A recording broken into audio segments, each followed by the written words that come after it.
Et c'est avec vous, Gabrielle Gontier, bonsoir. Bonsoir Mathilde. Alors on continue de parler du ras-le-bol des agriculteurs. Hier, certains ont pu rencontrer une ministre dans les Yvelines. Oui, il s'agit d'Aurore Berger, la ministre déléguée chargée de l'égalité entre les femmes et les hommes et de la lutte contre les discriminations, était hier soir à Joire-Pontchartrain. Elle présentait ses vœux aux habitants de la 10e circonscription des Yvelines, dont elle était la députée il y a encore quelques mois. Des vœux aux côtés du député actuel Philippe Emmanuel, et quelques agriculteurs ont donc profité de l'opportunité pour faire remonter à la ministre leur inquiétude. Plus tôt dans la soirée, ils avaient pu également échanger avec la sous-préfète de Rambouillet, Florence Gilbert. On écoute les propos recueillis par Nicolas Dandry. On s'est un petit peu invité à ces vœux en toute courtoisie pour exprimer le ras-le-bol général qui monte depuis des années, puis là qui émerge au niveau national en ce mois de janvier. Ce ras-le-bol, il a un peu trois thématiques. Le problème de dignité, du manque de reconnaissance qu'on a vis-à-vis des consommateurs ou des politiques. Un problème de revenus et un problème de surnormes, de surtransposition de la réglementation européenne au niveau français.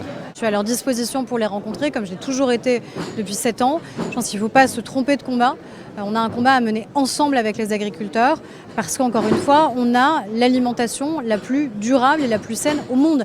Et c'est d'abord ça qu'il faut rappeler. Donc qui est de l'exigence, évidemment. Je comprends, on a envie d'être de plus en plus exigeant, mais on est déjà, encore une fois, ceux qui le sommes le plus.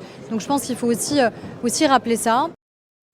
Direction Versailles à présent, où une fête juive était célébrée aujourd'hui. Oui, vous l'avez dit Mathilde, la fête de Toubishvat. Il s'agit du Nouvel An des arbres qui a lieu cette année le 25 janvier. Pour l'occasion, un olivier a été planté dans les jardins du domaine de Madame Elisabeth à Versailles. C'était une première. La plantation s'est faite en présence de représentants de la communauté juive, dont le grand rabbin de France, Raïm Corsia, mais aussi de plusieurs élus locaux.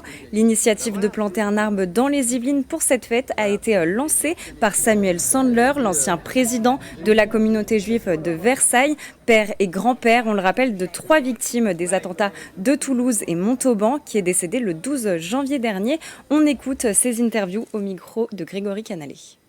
On a pour tradition de planter un arbre, c'est ce qu'on vient de faire, on a planté un olivier, c'est le signe d'un renouveau, c'est le signe de la vie. On a repris une initiative qui avait été menée par monsieur Samuel Sandler, qui avait planté en 2002, quand il était président de la communauté juive de Versailles, un arbre pour Toubishvat à l'arboretum du Chênay. Et il nous avait soufflé en novembre cette idée qu'il aurait aimé revoir voir le jour.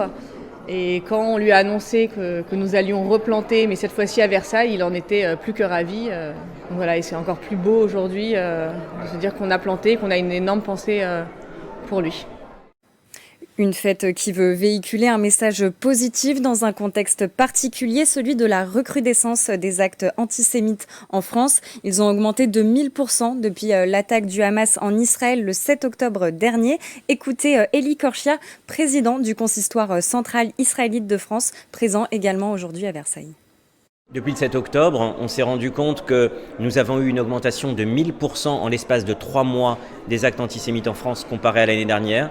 Et sur toute l'année, ça donne du coup un chiffre de plus de 300% d'augmentation, ce qui est ahurissant puisque nous avons eu une déferlante d'actes antisémites dès le 7 octobre. Dès qu'il y a eu en Israël ces pogroms terroristes qui ont été menés contre la population civile, eh bien nous avons vu, et puis le festival de musique de Nova qui a été décimé par les terroristes, eh bien nous avons vu des actes antisémites dans les jours qui ont suivi. Nous avons vu des actes antisémites qui ont déferlé en France. Et donc c'est aussi pour ça que dans cette cérémonie, on voulait montrer un message positif. Et la grande majorité de ces actes antisémites visent les personnes. Il s'agit de menaces, d'insultes, mais aussi de violences physiques. On poursuit ces informations du jour, Gabrielle, à Saint-Quentin en Yvelines. Oui, l'agglomération tient ce soir sa cérémonie de vœux au Vélodrome national situé à Montigny-le-Bretonneux. Et sur place pour la rédaction de TV78, Grégory Canalé. Bonsoir Grégory, la cérémonie débute à 19h. Bonsoir Gabriel, 19h et on procède actuellement aux derniers préparatifs, les derniers échauffements puisqu'on est dans une sportive avant cette cérémonie. Alors dans le discours, on n'a pas pu encore consulter dans les qu'allait dire le président de l'agglomération de Saint-Quentin-en-Yvelines, Jean-Michel Fourgousse, mais il y a fort à parier qu'il sera question des Jeux olympiques qu'on attend avec ici du côté de l'agglomération de Saint-Quentin-en-Yvelines, puisque des épreuves vont se dérouler sur le territoire, ici même au Vélodrome, les épreuves de cyclisme sur piste, il y aura aussi les épreuves de BMX juste à côté sur la piste du Vélodrome national de Saint-Quentin-en-Yvelines, les épreuves de VT sur la colline d'Elancourt et bien sûr les épreuves de golf au golf national à Cours. Alors, vous le savez aussi, hein, dans ces cérémonies de vœux, c'est la tradition, il y a des élus du territoire nationaux présents. Dans ceux qui ont confirmé leur présence, on n'a pas la liste établie, mais on peut vous confirmer déjà la présence ce soir du Sénat Gérard Larcher, qui sera donc aux côtés de Saint-Quentin-en-Yvelines pour cette cérémonie de vœux qui débute ici à 19h national. Merci beaucoup Grégory Canalé, et je crois que Laurent Merker sera aussi également présent, le maire de Montigny, le Bretonneux, il nous l'a dit à l'instant. On termine avec une information, Gabriel, qui peut intéresser les jeunes en orientation et qui doivent saisir en ce moment leurs vœux sur Parcoursup. L'université de Versailles-Saint-Quentin-en-Yvelines ouvre ses portes au public ce samedi 27 janvier. Oui, tout à fait, Mathilde. La faculté de droit et de sciences politiques accueillera ses futurs étudiants potentiels entre 14h et 18h. Des rencontres avec les professeurs et les anciens élèves seront possibles sur ce campus de Guyancourt. En parallèle, des conférences seront animées pour connaître les formations et les différentes débouchés des métiers du droit et de la science politique. On écoute Alain Buy, président de l'université de Versailles-Saint-Quentin-en-Yvelines. On accueille tous les étudiants, on accueille des étudiants avec des mentions très bien, on accueille aussi des étudiants avec des résultats un peu plus modestes au bac.